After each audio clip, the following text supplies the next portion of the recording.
I'm Jamie O'Kane, CPA, Small Business Advanced Tax Planning and Compliance Extraordinaire, and this is the Abundant Beans Podcast, the podcast that takes my love for learning what makes people tick while digging into the good, bad, and ugly of small business ownership.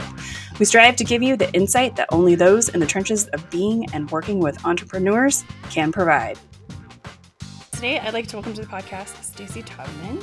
Stacy is the founder and CEO of Rise Collaborative. Stacy launched a company that is changing the way women do business. Rise Collaborative Workspace has been featured in publications including NBC News, USA Today, Bloomberg, St. Louis Business Journal, and Elle Magazine as a leader in the multi-billion-dollar co-working industry. I'm so proud No of you. pressure. Right? All that. I've got questions about the industry for you. Since opening in February 2017, Rise Collaborative's growing membership includes 400 of some of the most impressive businesswomen in St. Louis and Denver. Dozens of members have reported business growth of 100%, 150% or more since joining Rise Collaborative, a true testament to the impact of women supporting women. Thank you so much for coming. Oh, it's an honor to be here. I'm so excited. What was your first job? My very first job was I taught gymnastics at 15 at the YMCA. Mm-hmm. I went for an adult gymnastics class, and the instructor basically quit on site. So I stepped on in. Yeah. That's so crazy. You still do some gymnastics, I don't do. you? There's an awesome gym here in Denver called Awaken that kind of has a gymnastics undertone. It's kind of a cross between gymnastics, yoga, CrossFit. I don't know how to really do it justice, but it's a great place. That's crazy. I have no flexibility. Or I don't think I've ever done an actual cartwheel. Yeah. That's like me with hand-eye coordination. I have zero hand-eye coordination. I was a kid that got hit with the ball, in gym class. So, we all have our thing. Right. Oh, mine is always like the leg flap thing. There we go. Yeah, no. That works. No gymnastics. My body's not built for that. So your background's in teaching high school math. Tell us about that experience and how it led to creating Rise. Yeah, never would have predicted I would be here. Well, now none of us predicted any of this. It's such a crazy path. No, I was a high school math teacher for 12 years. I have my degree in math, and I have my degree in math education. I'm kind of a nerd at heart. We love it. Yeah, taught math. Thought I wanted to be a principal by the time I was 28. Got my master's right out of college. So at 24, I interned as a principal. Wow. Now, I don't know what you were like at 24. Newly married. Yeah. I barely knew how to be an adult, let alone tell 17 and 18-year-olds, that they're in trouble, and then tell teachers double my age how to be a good teacher when I, just barely knew how to be a teacher myself. Sometimes I laugh at who I was. But that, what was I thinking? Those structures are very hierarchical, too. So they are. It's hard they are. Yeah. And so it wasn't the best fit. So I went back and got my master's in school counseling and thought, I want to be the good guy. I don't want to just hand out detentions. I want to talk to kids about life and help them on their path. And so that master's took me till 33. And at that point, I was highly educated. 2 masters. Student for life. I know, right? It definitely cost a pretty penny. But nonetheless, that job wasn't the right fit either. In a school setting, being a school counselor is challenging. Yeah. At the school I was at, they had 4 grade level counselors, 2 college counselors, and a crisis counselor. That is not an under-resourced school. That's a really full staff. We were very fortunate to have that. But each counselor had 450 kids on their caseload. Oh, wow. Yeah. So on one hand, we were very fortunate. On another, that's challenging. And you're doing a lot. Yeah, you can't know them. No, gosh, it was so archaic. They had a binder, and they were, every kid was in their binder. Paper pushing, schedule checking, credit checking. Just wasn't what I expected. So I was floundering. I was 33 and didn't know what I wanted to be when I grew up. Any of us? I know, right? I felt like I graduated high school at 33 because I went from high school to college to high school. And life has a funny way of sending you some loud messages. Yeah. A young woman at my school died by suicide July 4th, 2012. And for me, that was just the tipping point. It shook us all up. Suicide's complicated, and I now know that. But at the time, you wrongly think, this kid had it all. That's not how suicide works. No. But, again, wrongly, you just insulate yourself to that and think, those kids, it's like a Kate Spade thing. Right. They have everything. Yeah. We just don't know what's going on. You don't. And mental health is, there's it's a very nuanced, layered struggle for many. Absolutely. But she was going into her senior year, and all of her friends were in my math class. So I'd stand up and teach math and then be surrounded by all of her friends. And I just thought, enough's enough. High school's tough. And so at the end of that school year, I actually left and started my first company. That's awesome. Yeah. So your first company was? A tutoring coaching company for high school girls. Basically, I would stand up and teach math and then ask these girls what I could create. What do you need? How can I help you? You know, and just that's awesome. trying to help them to dream and achieve big. So how did that go into creating Rise? Yeah, it's funny. I never set out to open a co-working space. Yeah, you were never like, I taught math, but now I want to do co-working. I didn't even know what that word meant when I first started. You know, I started the company in January 2013, the tutoring coaching company for high school girls. It was right when Sheryl Sandberg's Lean In came out. You know, now Lean In is flawed for many people, and I get that. But at the time, that was really instrumental. That really started a conversation that people weren't having. And so that got me going, and I really wanted to help change the world, right? And luckily, my timing was great because her website came out right then, and I had the good fortune of being on her website. Oh, that's awesome. Then for like an hour probably, my face was next to Oprah and Ryan Seacrest. I doubt it's still there, but don't worry, I have a picture. I have the picture. Don't kid yourself. We have screenshots. Yes, I have that. So that's all to say that I had great timing, and so I had momentum. So I had the courage at the end of that school year to really leave education and pursue this company. I didn't know really what I was doing. I had no business degree or background, but I'm like, I'm going to do this. And when I left education and graduated, if you will, you know, at 33, I really crashed and burned for a little while. I took for granted how much my classroom and my peers are why I was successful out of the gate. You know, going from living by the bells, getting at school by 7 in.the.morning, eating by a bell, you get this crazy structure. Yeah. And having peers at your fingertips and having a place to go and having to get ready. You know, all those things that you don't think matter really matter. I think a lot of us struggle with that when we go out on our own. Yes. I remember just kind of the first couple weeks I was not in an office. Right. Like we've always worked out of the home, and I'd be like, cool, I can go to yoga and get groceries, and I can do stuff. It's the paradox of choice. You have too many opportunities. And then it's 2 p.m. and I haven't worked yet, and I'm like, oh, okay. Whoops. Yeah, right? So we have to create our own structure. I think it's that, and for our own me, peer group. Yeah, it was that, but also for me, it was just being paralyzed with fear. I was doing something I'd never done before, really taking a leap of faith, and I was terrified. And so I did a lot of numbing by watching Netflix. Me and Netflix became really good friends in June of 2013. I think we all do that. Yes. Oh, I think it's very Mine's normal. beauty YouTube, full disclosure. Oh, beauty YouTube? What is that? I watch a lot of makeup tutorials. That's why your makeup looks so good. Okay. It's my hobby. Note to self. Yeah, right? That's how I disconnect from what needs to happen. Yeah, well, my salary for teaching was going to die in August, and being in June doing nothing, that was not setting me up for success. Totally get it. And I am not a trust fund kid, so come August, we're going to have some real problems. You have to pay my rent. Yeah, right? so come July, I was like, I have to get off the couch. So I reached out to, the 10 friends I had at the time, mostly educators, and said, I need to interview smart, strong, successful women, because how do I help girls achieve their dreams where I know how to be a math teacher? What if there's any other career path these people want to take? And, one coffee turned into 5, which turned into 10. And before I knew it, I'd interviewed 300 women in St. Louis. That's awesome. It was another numbing tactic, basically. I transferred numbing with Netflix to numbing with coffee with amazing women. But that was productive, though. Now I know business enough to say I was doing unintentional qualitative market research. But at the time, I don't know what that term is. I can barely understand. I was just drinking a lot of coffee. Yeah. Thankfully, I limited myself. So when you interview 300 women, you quickly realize that what they needed and wanted was what I was wanting. They want to give back to the next generation. They want to collaborate with like-minded women. You were talking about your peer group when we first started talking about, you really need those people that make you feel like the impossible is possible. And when you spend time with them, you're like, I can do this. Well, and to gas you up and to push you forward and to be like, that's you got this. That goal is way too small for you. Yes. It's just really important to have those women in your life. Totally. And then lastly, coffee shops are great, but they get old really fast. And there's some nuances where who watches your laptop when you go to the bathroom? Which sounds so silly, but if you ever worked at a coffee shop. It totally is. You have to back it all back you're up. Like, do you take it with you or do you ask a stranger? I mean, is that person any safer? Right? No. And so so weirdly after all of that, I was like, you know what? I need to create a place selfishly that I can go to so I don't have to go to all these coffee shops. I need to create my own space. And so I can hang out with all these cool women on a regular basis. And so I had the idea at the end of 2014.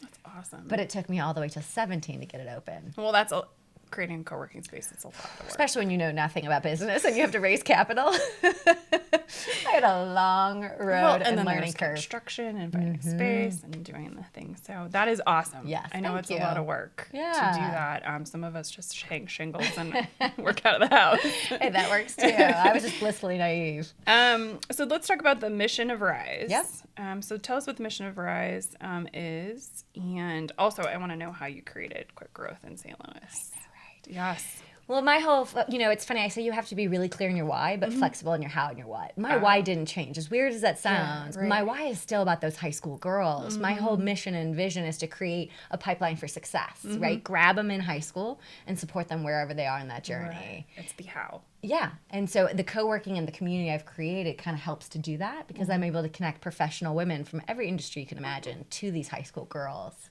And so and the second thing we do at Rise is I believe there's research to show that the number one predictor to success in business is social capital. And that same research shows that women have access to less and different social capital. So how do I make that social capital at people's fingertips and really help to see more women along that pipeline for success? I love it. So how did you create such quick growth in St. Louis? Yeah, it's funny that you say quick growth because from where I was sitting, It's probably slow. You're like, oh this my is taking God. forever. I had, like I said, I had the idea at the end of 2014 and I was having coffees with hundreds and hundreds of women at that point. And so by the time we got open, gosh, I had coffee with thousands of women. Yeah. You were like, is this done yet? Yeah. And so there are so many women that felt like they were a part of my journey because they were. They were the women. I learned how to do this off the backs of other women. And so I think a lot of women in St. Louis felt some ownership and pride in my journey. I had the good fortune, too, of doing, in St. Louis, we have the St. Louis Business Journal, and they have a women's conference every January, and they had a competition called the Catapult Competition. And I was one of the finalists and stood up in front of 1,000 women in the community that are obviously all my target market and give a 1-minute pitch. That's and awesome. then we had the good fortune of winning that pitch. So that really helped catapult us when we opened in February. That's amazing. And then you took on Denver. I love you say no big deal. Took on Denver. Well, I know. You and I, when we first talked, you were like, that was a whole nother can of worms, right? You were like, I'm going to pick a market. Yes. So how did you pick Denver? Yeah, that's the $1 million question. It is the $1 million question. I always knew that I wanted national and on a good day global expansion. So the question is, where is the best next market? And so looking at cities that are easy to get to, just a southwest flight away, similar in size. St. Louis is roughly 3 million people. Denver is roughly 3 million people. We are in an area in St. Louis called Clayton, which is similar to Cherry Creek in Denver. So looking for similar demographics and vibes. So those are all the business reasons. Well, there's a couple other business reasons. St. Louis and Denver, there's a lot of crossover in business. Polsinelli. There's a big accounting firm. So a lot of my members had relatives or friends in Denver, surprisingly enough. There's a lot of people here. Yes. And then if you're going into the census, 72,000 women business owners with no employees are in St. Louis, 88,000 here in Denver. I did not know that. Yep. Wow. So not that all of our members are just women business owners. We have everything you can imagine because of my why in terms of that teen mentor program. Right. But if you look at the bell curve, a good chunk of them are going to be business owners, right? Crazy. And so I was like, that's a pretty decent sized market. So those are all the business reasons, but personally, I didn't know how to scale and grow yet. So I knew I was going to have to basically move there, and it was going to be through brute force that we would figure this out.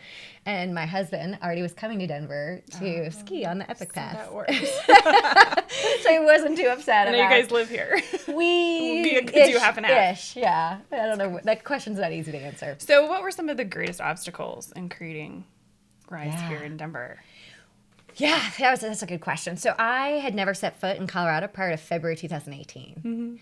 And I grew up in St. Louis, born and raised. Yeah, you're like, this is where my people live. Yes. This is your network. And I really took for granted how much I really understood in the St. Louis market who the big players are. I had worked my way up, built this massive network of people that were championed for me. And we were successful. And we had, right out of the gate, as you read in the intro, we had the good fortune of having crazy amazing press just through dumb luck. And The Wing, which is another women-focused co-working space who's amazing. Because of them, a month after opening, we're in Elle Magazine and Bloomberg and crazy publications that I would kill for.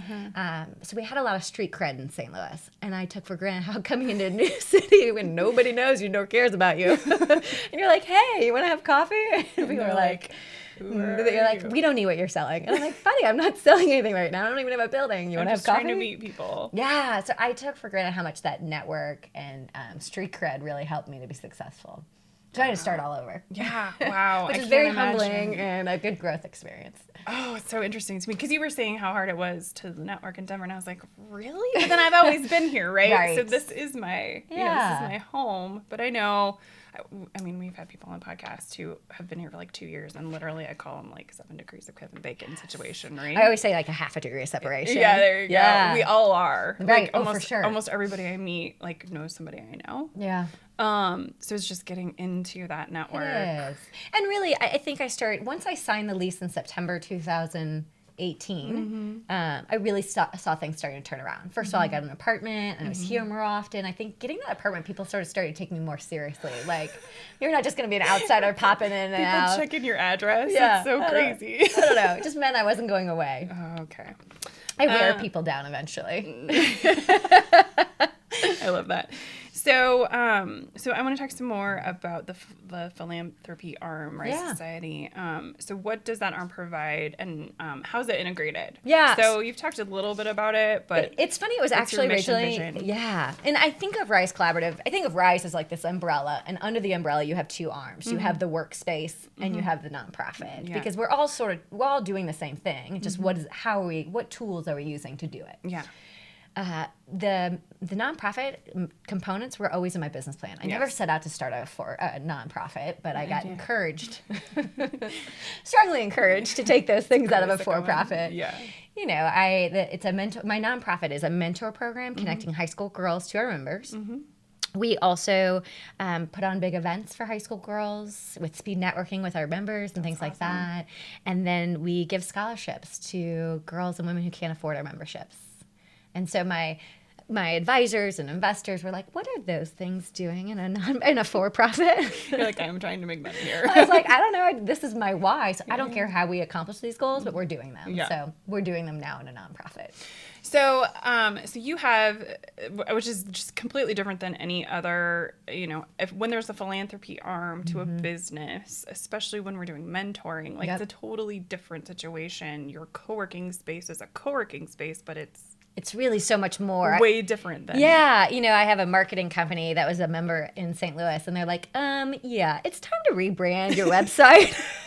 Which I'm still working on it. Because the website is riseworkspace.com, and they're like, Stacy, your space is more like hub and spokes. Like one spoke is the workspace, but it's just one of your spokes. You also have this mentor program.